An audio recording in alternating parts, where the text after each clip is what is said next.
Jared, I want to ask you about, we're in the less than a week to go before the election. I know you can't talk about the election, but can you say a few words about what you think the impact would be of the tariffs that former President Trump has has proposed in terms of the inflationary impact, and what can you do now over the next 3 months if he were to win the election to secure the changes that have been made policy-wise that have allowed the kind of positive trends that you've outlined here?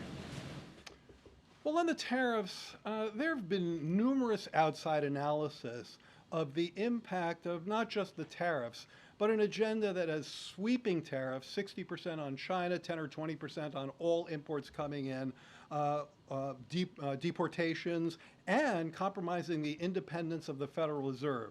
Outside analysts have correctly labeled that as a pretty toxic inflationary brew, and I very much agree with that. The first point is that I think that the consensus among the at least economics community is that that is an agenda that pushes exactly the wrong way if we're trying to help households deal with price pressures, with cost pressures. But then if you then consider repealing the IRA, now you're talking about taking a direct hit on measures that are actively in place, legislative measures that are at work in the economy, lowering the cost of prescription drugs, lowering the cost of healthcare coverage, lowering the cost of insulin. Those are action items that are in the economy, helping families as we speak. To repeal those is to raise those prices. In terms of your second question was, how? So look, I mean, I'm not going to get into kind of the politics of what one victory would be relative to the other. As you say, I can't talk electoral politics. I do think it's important and interesting to note that the investments that this president and vice president have overseen have gone to all parts of the country and have disproportionately gone to places that have been historically left behind, places that have suffered from hollowing out by the loss of factories, by the loss of manufacturing jobs.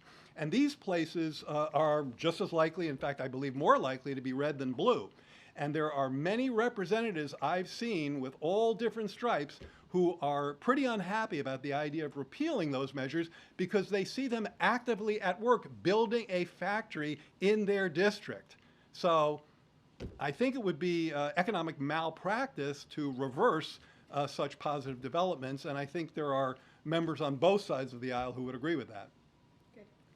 Just a quick follow-up. Would you stay on if Harris won and asked you to stay on? Yeah, I'm not going to speculate about that. Good,